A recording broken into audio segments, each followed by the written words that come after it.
Alrighty then, liebe Leute, und damit ein herzliches Willkommen zu einer neuen Folge Shakes and Fidget mit mir und Basti. Wir sind wieder auf W39 und anders als ich es sonst gemacht habe, nicht am 6. Tag, wo gespielt wird, sondern am 7. Ich finde das irgendwie zeitlich passend. Und wir sind jetzt, also wenn ihr das Video seht, hat schon angefangen vor dem XP-Event. Das wird nochmal ganz interessant sein. Also alles, was wir jetzt hier sehen, können wir nach dem XP-Event am Montag nach 11 Tagen begutachten. Und wenn ich es schaffe, oder ich mache mir zumindest vielleicht ein paar Notizen, kann man das dann auch nach 11 Tagen mit anderen Servern vergleichen, die zuletzt passiert sind. Und natürlich wollen wir uns die Players to Watch angucken. Und ja, was soll ich sagen? Ich hätte nicht gedacht, dass so viele Leute da teilhaben wollen. Ja, also ist krass. Sind wieder ein paar Anfragen eingegangen. Werde natürlich schauen, dass es nicht zu lange geht. Also so viele sind es jetzt auch nicht, aber ich habe ja immer die Tendenz, sonst ewig zu reden und die Kleine schläft halt nicht so gut. Deshalb werde ich versuchen, das ein bisschen kürzer zu halten diesmal. Vorher will ich mir aber oder euch nochmal was zeigen. Wir haben im letzten Part drüber gesprochen. Moment.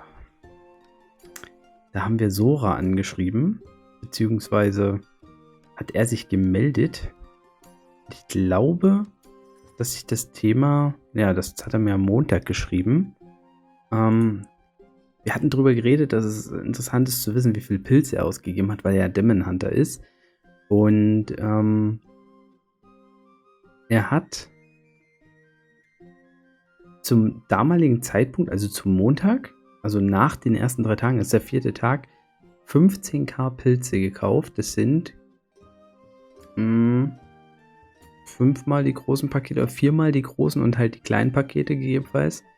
Und davon hat er noch 2,5k übrig gehabt. Er hatte 12,5k ausgegeben, um Level 50 zu erreichen. Level 150. Und das, ja, das könnt ihr euch umrechnen. Das ist nicht wenig. Und da sieht man mal, was es auch ausmacht, wie viel man mehr ausgeben muss, um eben höhere Level zu erreichen. Jetzt ist er 165, wird sicherlich immer noch der höchste Demon Hunter sein. Gucken wir uns gleich noch an. Ja, aber mit 12,5k Pilzen wäre man als Berserker vielleicht höher gekommen. Also höchstwahrscheinlich höher gekommen. Ich weiß es nicht. Ich habe jetzt nicht drüber nachgedacht, aber vielleicht wäre man noch mal als Kundschafter oder Druide sogar besser dran. Ne? Also der Demon Hunter ist halt so eine kleine Wundertüte, was das wird. Aber nice, dass er geschrieben hat, Sora. Und deshalb viel Spaß weiterhin auf dem Server. Und ja, wir schwenken gleich um zu den Players to Watch. Wir begrüßen mal neu Anoxis von den Schimmelaffen mit Stufe... Oh, der hat gerade ein Level gemacht. Irgendwie ist er bei mir noch 57 hier. Jetzt hier 59. Dann haben wir neu dabei den Kusch. Also Kusch hat mir eine Nachricht geschrieben, dass ich bei ihm eine Analyse machen soll. Der ist aktuell 101er Battle Mage. Mit einem ordentlichen SA. Top-Tränken, 300 Euro-Spieler, wie es aussieht. Das ist der Gilde Right World. Habe ich noch gar nicht so richtig gelesen gehabt. Aber ja. Die ist auf jeden Fall am Start. Wahrscheinlich eine Anti-One-World-Gilde. Dann haben wir neu dabei Mia Julia von One World. Berserker. Hier übrigens auch mit einer kleinen Geschichte. Fand ich auch immer ganz nice. Kann man sich drauf beziehen später mal. Wo haben wir es? Also das erste Berserker. Pilze wurde Starterpaket geholt. Das Festungspaket und die 3600 Pilze, also auf 125. Das Ziel war es, an Tag 3 Level 75 zu erreichen. Das wurde auch geschafft. Und wahrscheinlich an Tag 4 den Arena Manager freizuschalten. Und Medium Pilze, aber mit vollem Arena Manager, dies, das. Bedeutet jetzt nicht viele Pilze ausgegeben für Dungeons. Ist ja jetzt aktuell Stufe 124, ist schon nach vorne gekommen, hat sicherlich auch Dungeons gemacht, aber das ist nicht so krass übertrieben, sondern gibt mehr Pilze in die langfristigen Boosts aus. Und das ist auch ein interessantes Konzept, möchte man sagen. Deshalb hier 124. Wird man auch sehen, wie es weitergeht. Definitiv. Dann haben wir noch natürlich Red Fox dabei, die Vanessa. Die auf jeden Fall gesagt hat, sie spielt so lange bis wie 50 startet. Und ich glaube, ja doch, It's Sam muss, glaube ich, auch neu gewesen sein. Ich habe ja nochmal den Vergleich. It's Sam war noch nicht dabei. Nee. Zum letzten Mal gesehen. Und da wollen wir jetzt natürlich die Leute angucken, die schon beim letzten Mal dabei waren. Wir gehen wieder von unten los, von der Stufe.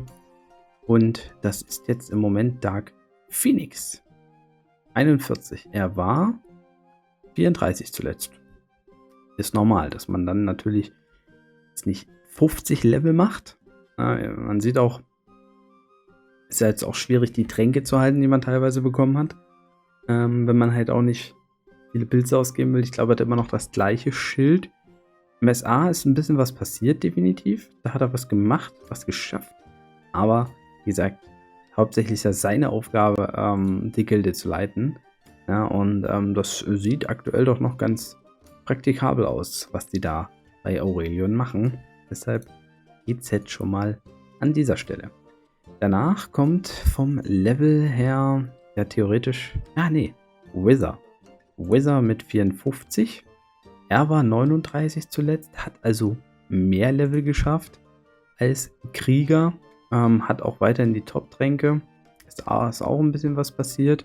Ich habe zuletzt, glaube ich, nicht auf die Steine geguckt, aber das sieht mir so aus, als wenn er da auch ein ordentliches Upgrade gemacht hat. Irgendwo muss er ja auch. Also die Steine sind halt mega gut dafür zu nutzen, um ein Level zu machen in dieser Geschichte.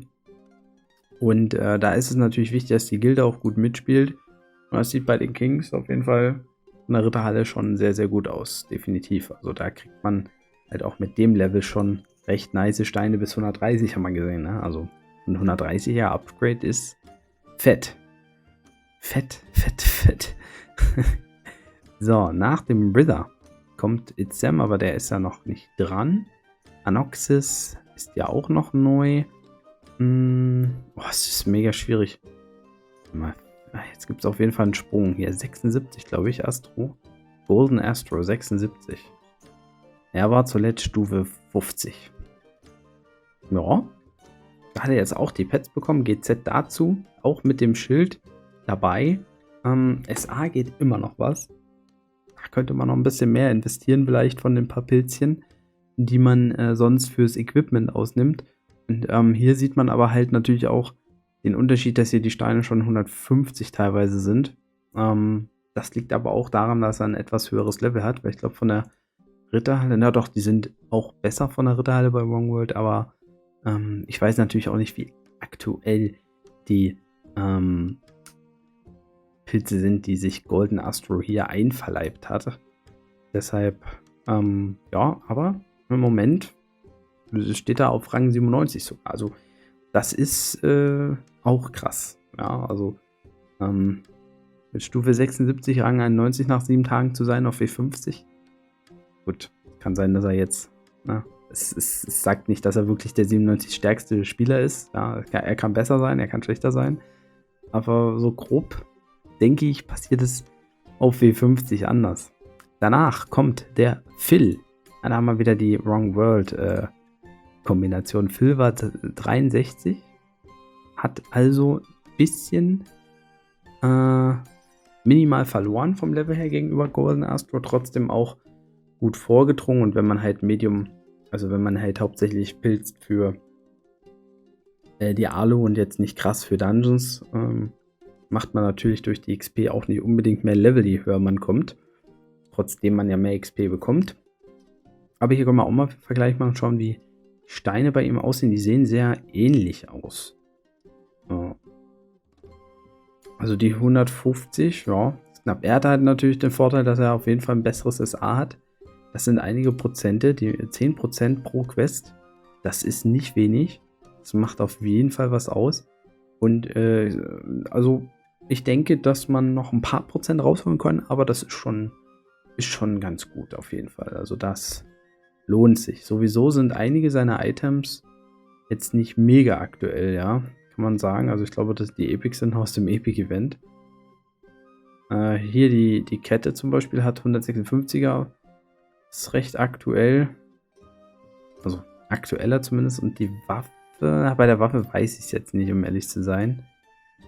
Da ich es prinzipiell verdoppeln würde, glaube ich aber auch, dass da was geht. Und er ist sehr stark auf... Ja gut, er hat ein gutes Verhältnis, aber es halt, ich sehe halt irgendwie nur Ausdauer-Items. Aber er hat viele Innensteine, ja, also damit deckt sich das wieder. Ich glaube, da kann er auch noch ein bisschen was reisen, der Phil. Danach kommt der Hunter Z. Der war Stufe 56 zuletzt und ist jetzt Stufe 85. Hat sie also überholt. Als Druide. Der hat eine schöne Waffe. Ja, der silberne Seelenenter ist einer meiner Favorite Weapons bei Magiern. Und hier sehen wir auch relativ... hier haben wir sogar einen 150er, aber die Steine sind jetzt alle gefühlt so stark, ja. Aber er hat etwas aktuellere Items, teilweise. Aber auch ältere Items. Also bei ihm ist es so ein bisschen gemixt. Aber vielleicht reicht das schon, um halt mehr Dungeons zu schaffen. Immerhin ist er ja auch Druide. Er hat es da ein bisschen einfacher als die Magier durch das Ausweichen. Wiederum das SA ist auch schlechter. Da müsste er definitiv nachziehen. Das ist, denkt immer SA, ne, 10%, aber das macht wirklich was aus, langfristig. Und je höher man kommt, desto mehr macht es auch was aus. Das sollte man nicht vergessen. Aber man kann grob davon ausgehen, dass die drei irgendwo in einem Pilzpensum sind, das ähnlich ist. Ja, nicht gleich, sondern ähnlich. Aber jetzt machen wir wieder einen Sprung, wie es aussieht. Denn, ja gut, Kusch ist neu. Das heißt, für mir ist er auch neu. Mein Gott, die Überblick zu behalten, ne? Shortcut 131. Da kommt aber noch wer dazwischen. Genau, hier kommt der Esther dazwischen. Der Esther von den Shadowhunters, die ja auch ambitioniert spielen. Und das sieht man auch an dem Char. Er ist jetzt, glaube ich, er könnte eigentlich mit den Skills die Mordmaschine gelegt haben. Oder er steht kurz vor der Mordmaschine. Eins von beiden. Also, er hat sich, glaube ich, eine relativ aktuelle Waffe besorgt dafür. Ja, doch, das sieht recht aktuell aus, auch vom Stein. Ach, ne, ein Stein könnte sogar noch. Da hat er hier schon 189er drin bei dem Epic. Oh, das Epic ist auch noch recht frisch. Das hat man immer gerne als Kundschafter, gerade wenn man gegen Magier kämpft. Er nutzt auf jeden Fall auch schon ein bisschen den Schmied, ne, um sich zu upgraden, aber braucht ein bisschen Steinglück vielleicht. Wenn er hier nochmal 20 Geschick mehr kriegt, ne, dann boostet das auch nochmal sein Damage. Die Waffe hat eine schöne Spanne, damit kann er was reißen, wenn er wirklich jetzt vor der Mordmaschine stehen würde. Wenn er sie schon geschafft hat, ja, der nächste ist halt ein Stärkegegner, kann auch klappen. Muss man aber schon ein paar Pilzchen investieren, weil der auch viel Damage macht. Er ist jetzt aktuell Top 30 mit dem Level 121. Er war übrigens zuvor auf 77. No? Also ist auch etwas passiert bei ihm. Dann kommt Biernot. Und Biernot ist auch noch neu. Stimmt, Biernot hatte ich vergessen. Aber ich weiß nicht, welches Level Biernot hatte. Aber wir gucken uns Biernot zumindest mal an. Magier. Kann es sein, dass ich Biernot am Ende aufgenommen habe im letzten Video? Ich weiß es nicht. Ja doch, hier stimmt. Er war 100. Er war Stufe 100. Habe ich gerade gesehen im Video. Im letzten. Biernot, also Stufe 100, jetzt 128. Müsste auf jeden Fall die Mordmaschine schon gelegt haben. Ist jetzt als Magier halt schwierig gegen die Krieger. Hat ein schönes SA mit 70%. Und ja, hier glaube ich, kann er sich auch noch bessere Steine holen, wenn er es möchte. Aber er geht es jetzt vielleicht ein bisschen sachtiger an, ja. Also ist ja auch Langzeitspieler, hat er hier gesagt. Da muss man es jetzt nicht zwingend übertreiben. Die Dungeons fallen sowieso nach und nach. Also das ist jetzt nicht so, dass man da so ewig lange warten muss wie im höheren Levelbereich. In diesem Levelbereich kann man Dungeons, wenn man täglich seine 300 Alu spielt, wenn man skillt, wenn man 1-2 Steine vielleicht täglich abholt, die Stadtwache macht, die Pets halt verstärkt, dann ist es, man hat ja auch dann die Schattenwelt, ne, zur Verfügung, da kann man auch immer mal einen Dungeon schaffen, kriegt man wieder Gold, kann man wieder skillen, ne? Also da kommt man so oder so auch an den Licht-Dungeons recht gut vorbei. Und die Licht-Dungeons geben halt schön viel XP. Da macht man dann auch mal Level-Up mit dem Dungeon oder mehr. Das so viel dazu. 128 der Biernot. Dann kommt jetzt Shortcode mit 131. Er war vorher Stufe 100 auch. Ist jetzt komplett nackig. Aber Battle Mage. Battle Mage, auch 70% SA. Man sieht auch von den Skills her, also er ist jetzt hier bei 841, 48 aktuell der mit den besten Skills. Esther zum Beispiel ist bei 700, 600. Biernot war, glaube ich, bei 800 und 700. Also da hat Shortcode auch, kriegt man meistens mit, dass die Chars, die mehr pilzen, am Anfang in der Regel auch mehr Skills haben. Durch Abfarmen teilweise, durch die Schattenwelt auch macht man ja viel Gold. Aber er sucht sich, glaube ich, gerade das FKK-Achievement, deshalb sehen wir da nicht so viel von ihm. Ja, und dann bleibt jetzt noch einer übrig, der sich da was vorgenommen hat. Der Universe. Er war vorher 67 und ist jetzt 229. Das heißt, er hat diesen Sprung gemacht von Stufe 67 auf 229 nach den ersten 3 Tagen.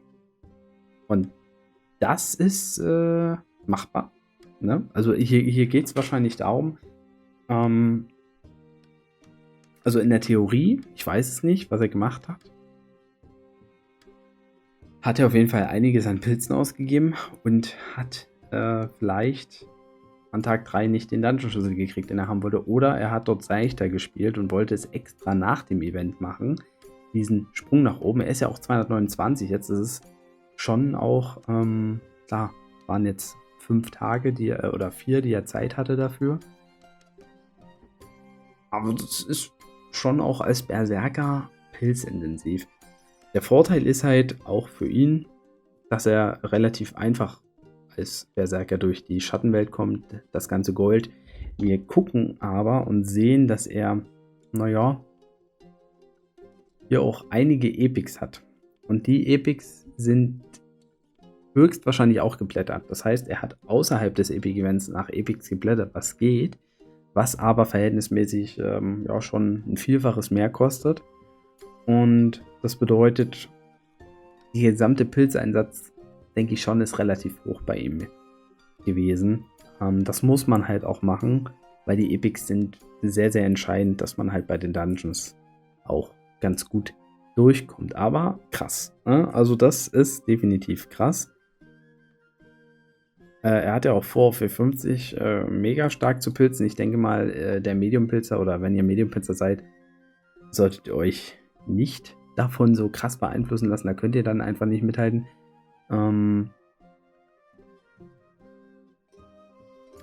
Ist ganz schwierig zu sagen, aber ich denke, dass er auf jeden Fall im ordentlichen 5-stelligen Bereich liegt. Vielleicht sogar im 6-stelligen. Aber es ist jetzt nur eine Vermutung. Und wenn er möchte, kann er das gerne kundtun. Würde ich mich immer wieder freuen. Transparenz finde ich immer nice. Ja, aber er ist damit Rang 2. Wir gucken mal in die Rangliste allgemein. Also der Gerät ist und Zyvo, also die beiden sind von der Stufe noch höher. Auch Sulix ist noch höher. Aber hier muss man halt auch sagen, ne, Universe hat halt hier nicht Wrong World als Rückhalt, sondern das. Und er hat es später, also er hat diesen Levelvorsprung später gemacht. Das heißt nicht, dass er mehr ausgegeben hat. Das ist, je eher man ein Level schafft, ein gewisses Level kann man grob sagen, kostet es mehr Pilze als später, weil nach 1, 2, 3 Tagen hat man ja auch bessere Ausbauten in der Gilde, man hat bessere Ritterhallenpunkte. Das macht auch ein bisschen was aus. Aber trotzdem hat Universe halt die schlechtere Gilde im Verhältnis und hat es trotzdem sehr weit nach oben geschafft vom Level her. Jetzt können wir mal eins machen. Wir können mal die Skills vergleichen. Also der Gerät jetzt hier hat 1871 zu 1361. Universe trotzdem, obwohl er das Gold-Event auch für die Quest nicht so stark nutzen konnte, ist von den Skills her da nicht ganz so weit abgeschlagen. Also ist sogar besser als Zyvo. und auch ein Zacken besser, oder? Ne, oder ja, nicht, ja, Syolix hat mehr Ausdauer geskillt. Das zeigt halt auch an, dass Universe da ordentlich rein gepayt hat, aber auch clever gespielt hat. Also es ist nicht nur der Pilzeinsatz, ne? Zum Beispiel Milky Way 210, der hat das ja auch später gemacht. Etwas. Das sind schon deutlich schlechtere Skills im Verhältnis. Also das kann man immer ganz gut erkennen. Sora auf jeden Fall der beste Demon Hunter. Minato ist Kundschafter auch 215. Von den Skills auch schlechter zwar als die anderen, aber trotzdem recht weit oben. Nordler haben wir hier als Druiden dabei. Solyashi immer noch als Assassine, aber ja, also Solyashi hat ja als Assassine in den ersten 3 Tagen sehr stark performt. Besser als ich auf S41, aber ich glaube, mittlerweile hätte ich ihn überholt. Ich weiß gar nicht, ich glaube, S41 Tag 6 habe ich doch. Serveranalyse gemacht. Gucke ich mir gerade mal an im Hintergrund. Also ihr seht es nicht. Ich habe erstmal alle anderen Server begutachtet. Krass, was ich alles gemacht habe. Ich war 148 nach Tag 6. Also, ne, da sieht man, er war an Tag 3 besser. Aber er hat dieses Pensum an Pilzen nicht gehalten. Und damit fällt man theoretisch ein bisschen zurück. Was nicht heißt, dass er schlecht spielt. Ne? Also, ihr müsst euch immer vorstellen, wenn einer viel Pilze investiert, um Vorsprung zu haben, wenn er den Vorsprung halten will, muss er auch wiederum viele Pilze in diesem Bereich des Spiels investieren. Und das ist halt der Grund, warum man sagt, dass man als Medium-Pilzer, wenn man clever spielt, an diesen Punkten jeweils weniger Pilze ausgeben muss.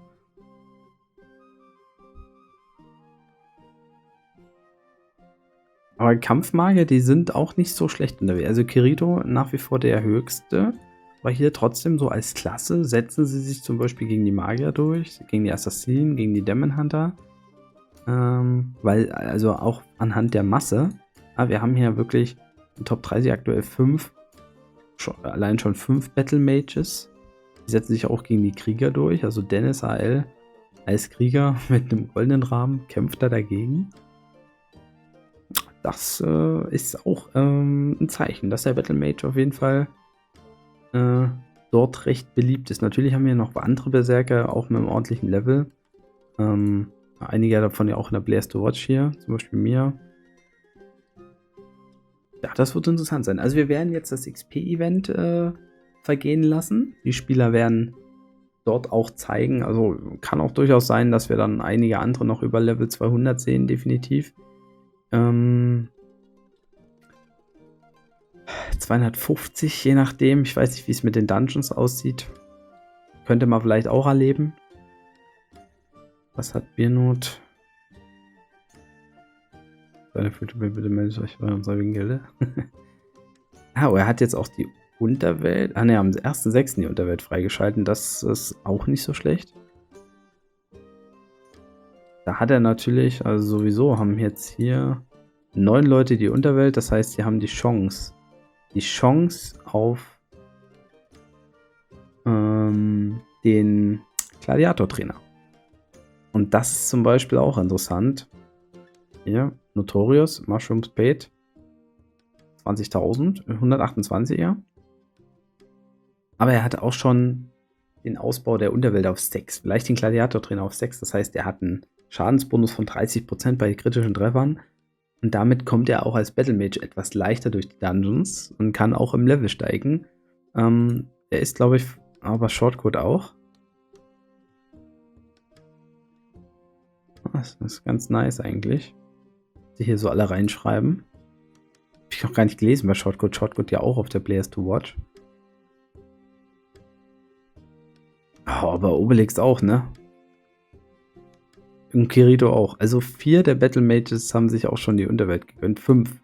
Wie cool. Ne, Moment hier. Capital Bra auch. Haben sich alle die Unterwelt gegönnt als Battle Mage. Also die werden auf jeden Fall noch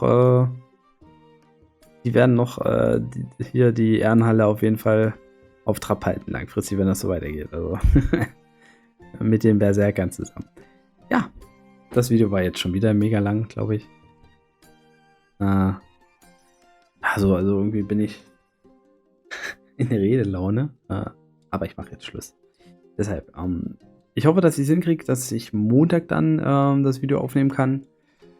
Ich denke mal, dass ich auch Montag, dann ist der Montag ja der 11. Tag. Warte mal, Donnerstag ist der 7., Freitag der 8., Samstag der 9., Sonntag der 10., Montag der 11. Tag haben. Dass ich Montag das Video mache, dann käme es dann Dienstag wieder zu W49 und dort vielleicht auch einen kleinen Vergleich, wie gesagt. Aber wenn ich jetzt schon in 25 Minuten rede, dann weiß ich nicht, ob ich das mit dem Vergleich hinkriege, aber das war es erstmal von mir. Wenn euch das Video gefallen hat, zeigt mir gerne einen Daumen nach oben oder so, freue ich mich immer.